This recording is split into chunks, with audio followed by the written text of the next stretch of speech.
រឿងនគរធម្មលង្កានិងបិសាចរាត្រីកាលពីពេលនេះមាននគរមួយឈ្មោះធម្មលង្កាដែលស្ថិតនៅកណ្ដាលព្រៃភ្នំដ៏ធំល្វឹងល្វើយនគរនេះគ្រប់គ្រងដោយព្រះបាទសូរ្យវង្សដែលជាស្ដេចមួយអង្គដ៏ឈ្លាសវៃនិងមានព្រះតីសប្បុរសធម៌ប្រជាជនក្នុងនគររស់នៅយ៉ាងសុខសាន្តត្រានត្រើយក្រោមម្លប់នៃសេចក្តីសុខនិងវិបុលភាពតែសេចក្តីសុខទាំងនោះមិនថិតថេរឡើយនៅឯភ្នំខ្មៅដែលនៅឆ្ងាយពីនគរមានស្ដេចយក្សមួយអង្គឈ្មោះរាត្រីដែលមានរូបរាងកាចដ៏ធំសម្បើមសម្បុរខ្មៅដូចធ្យូងភ្នែកក្រហមឆ្អៅដូចភ្លើងកគីហើយមានកម្លាំងខ្លាំងពូកែអាចរំទេចភ្នំបានស្ដេចយក្សរាត្រីនេះជាអ្នកបួងសួងមុនអាគមខ្មៅងងឹតហើយតែងតែបង្កភាពវឹកវរដល់ភូមិឋាននានាដែលនៅក្បែរនោះ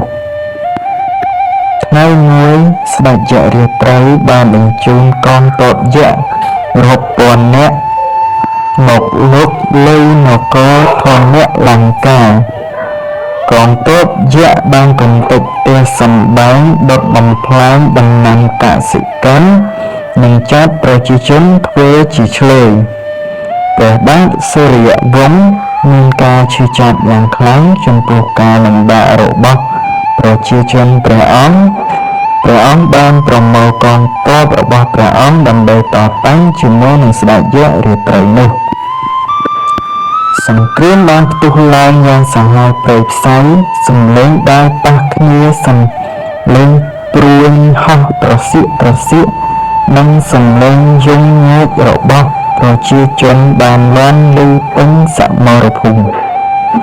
ទោះបីជាកងទ័ពនគរធម្មលង្កាបានប្រយុទ្ធយ៉ាងក្លាហានក៏ដោយក៏ពួកគេមិនអាចទប់ទល់នឹងកម្លាំងដ៏មហិមារបស់កងទ័ពយក្សបានឡើយព្រះបាទសូរ្យវង្សបានប្រយុទ្ធដោយផ្ទាល់ដៃជាមួយនឹងស្ដេចយក្សរាត្រីព្រះអង្គបានប្រើក្បាច់គុនខ្មែរបុរាណដែលមានឈ្មោះថាគុនល្បុក្កតោដើម្បីទប់ទល់នឹងកម្លាំងរបស់យក្សតែស្ដេចយក្សរាត្រីមានអំណាចខ្លាំងពេក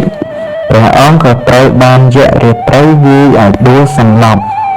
នៅពេលនោះព្រះនាងរតនាជាបុត្រីរបស់ព្រះបាទសូរ្យវង្សបានយាងមកដល់សមរភូមិព្រះនាងរតនាជានារីមួយអង្គដែលមានរូបឆោមស្រស់ស្អាតផូរផង់ដូចទេពធីតាតែក៏មានចិត្តក្លាហាននិងមានចំណេះដឹងជ្រៅជ្រះផ្នែកវិទ្យាមន្តព្រះនាងបានឃើញព្រះបិតារបស់ព្រះនាងដួលសន្លប់ហើយនគរក៏ត្រូវបានបំផ្លាញព្រះនាងមានការឈឺចាប់យ៉ាងខ្លាំងហើយបានសម្រេចចិត្តថានឹងតតាំងជាមួយនឹងស្ដេចយក្សរាត្រីដោយខ្លួនឯង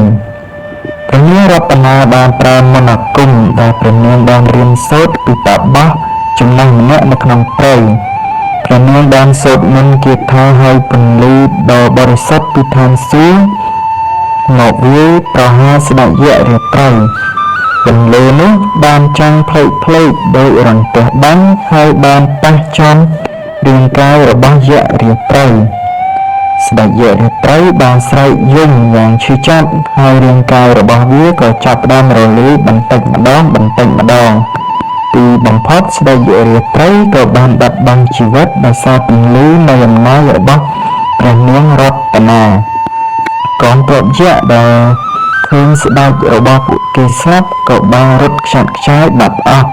ព្រះបាទសូរ្យវង្សក៏បានដឹងខ្លួនឡើងវិញហើយឃើញព្រះនាងរតនាជាអ្នកសង្គ្រោះនគរព្រះអង្គមានព្រះទ័យត្រេកអរជាពន់ពេកបន្ទាប់ពីសង្គ្រាមបានបញ្ចប់ព្រះបាទសូរ្យវង្សនិងព្រះនាងរតនាបានជួយកសាងនគរធម្មលង្កាឡើងវិញនគរបានត្រឡប់មកតាមភាពរុងរឿងដូចដើមហើយប្រជាជនបានរស់នៅដោយ